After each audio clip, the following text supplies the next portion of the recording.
Oui, nous allons entendre normalement dans quelques instants le Premier ministre congolais qui va répondre à ce discours qu'on peut déjà qualifier de fort puisque Alexandre De Croo a présenté ses excuses. On en parlera avec nos invités. Voici le Premier ministre congolais. Monsieur le Premier ministre du Royaume de Belgique, Madame la Présidente de la Chambre des représentants,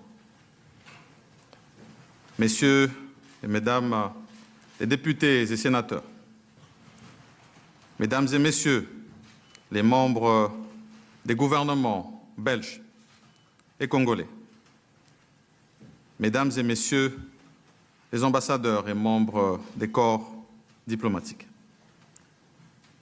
Mesdames et Messieurs, membres de la famille du Premier ministre, Patrice Emery Lumumba, Mesdames et Messieurs, en vos titres et qualités respectifs.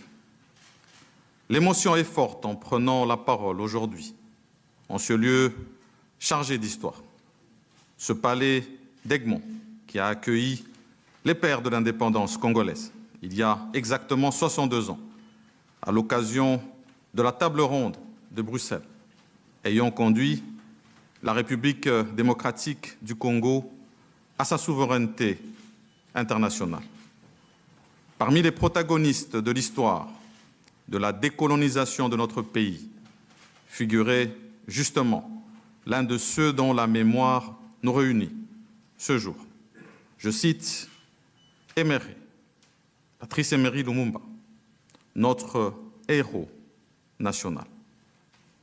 Mandaté par le président de la République démocratique du Congo, son Excellence, M. Félix Antoine Tshisekedi Tshilombo, au nom du peuple congolais et à celui du gouvernement que je dirige, je suis venu recevoir solennellement, aux côtés de ses enfants et petits-enfants, la dépouille du Premier ministre de la République démocratique du Congo.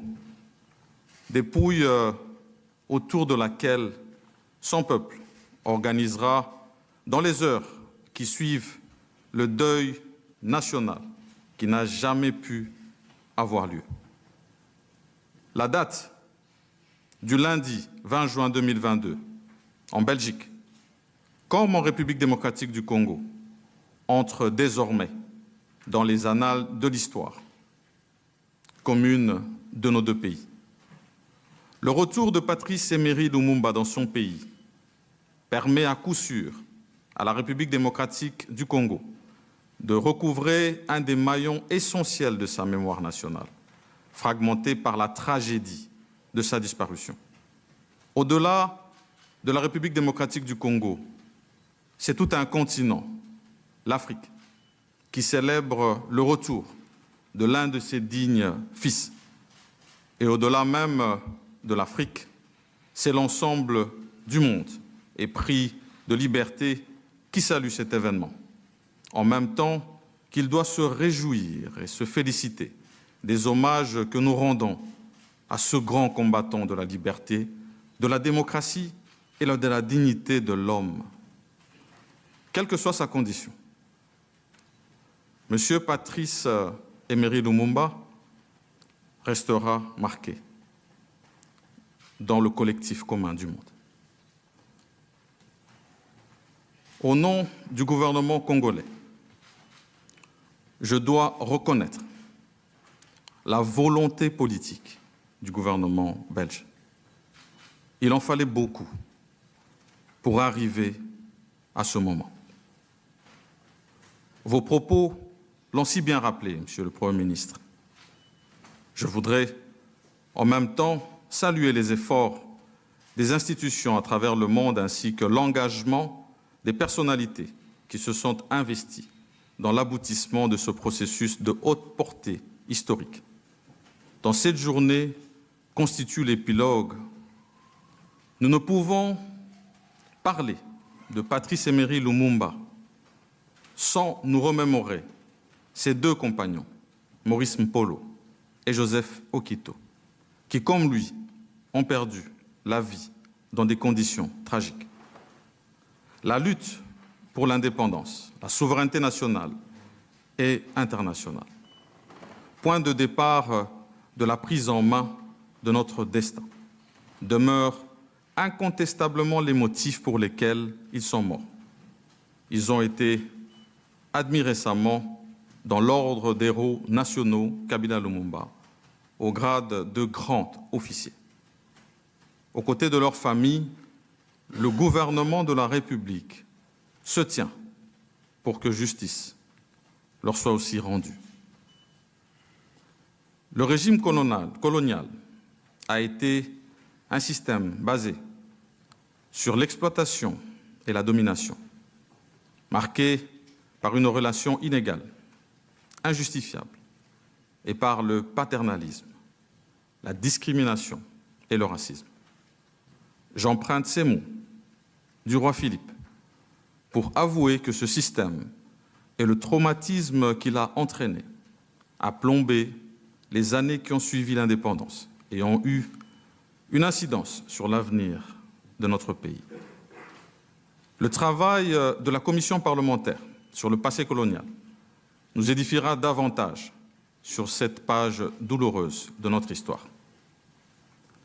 En février dernier, à l'occasion de la visite à vos côtés du musée royal de l'Afrique centrale, musée de Tervuren, Monsieur le Premier ministre, j'ai reçu de vos mains la liste des œuvres d'art qui doivent nous être restituées et la remise symbolique par le roi au président Félix-Antoine Tshisekedi du masque Soukou marque incontestablement notre volonté commune de nous réconcilier avec notre histoire et de scruter dans la sérénité et sans complexe l'avenir de nos rapports.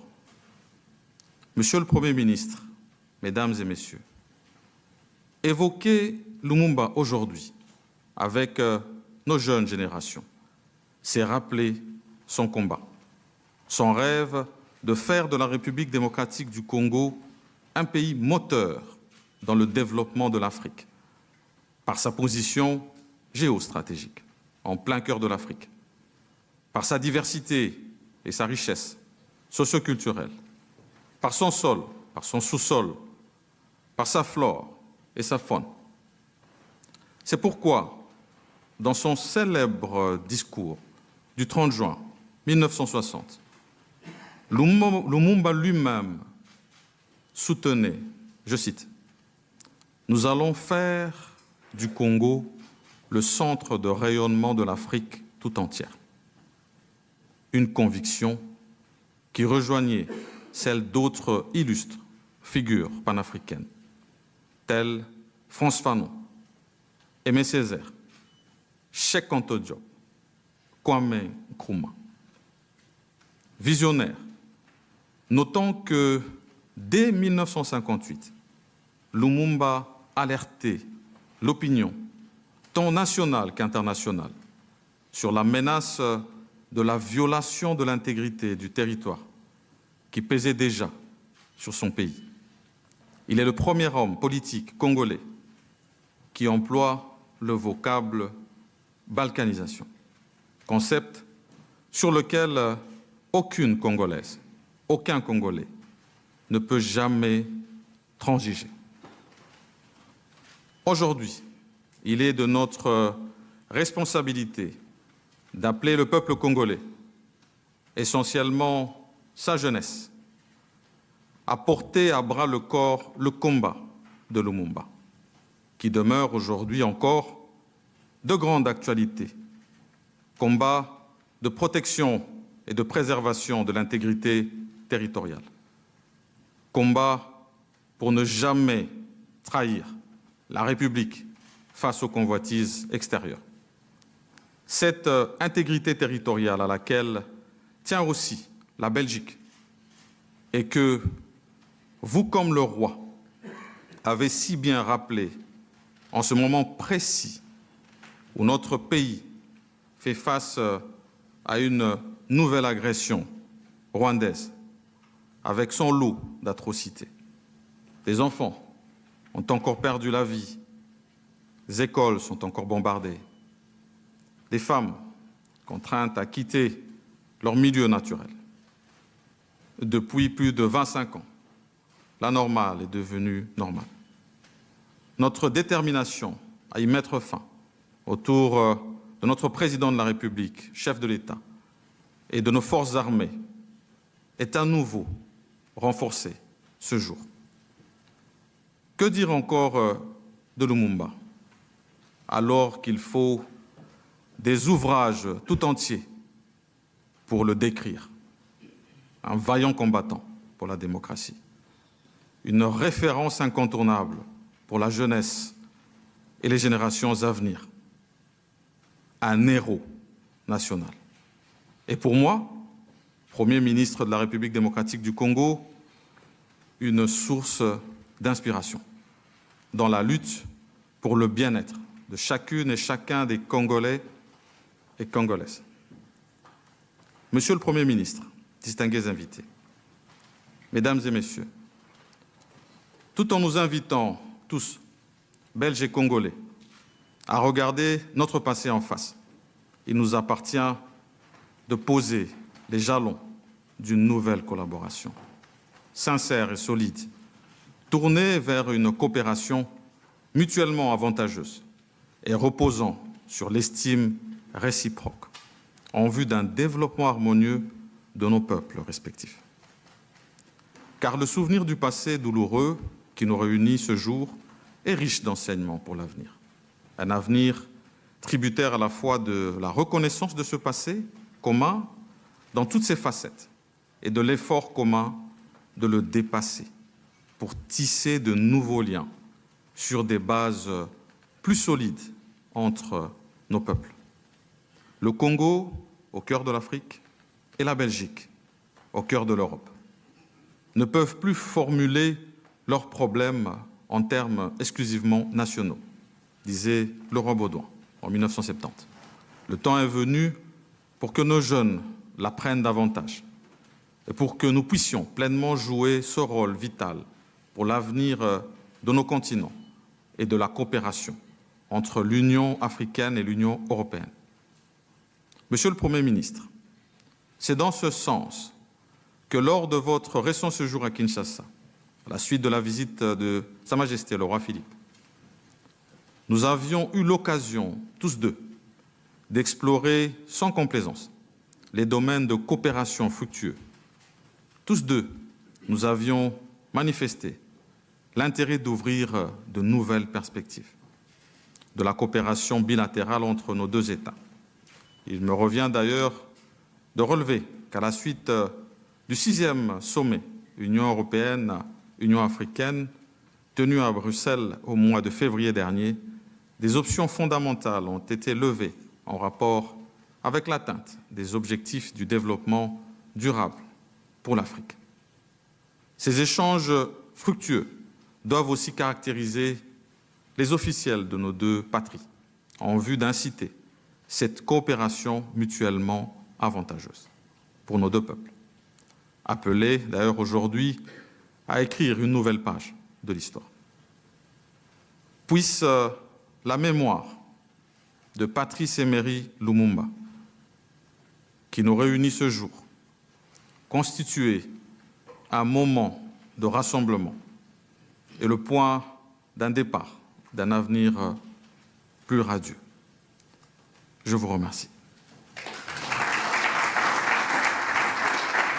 Nous allons entendre dans quelques instants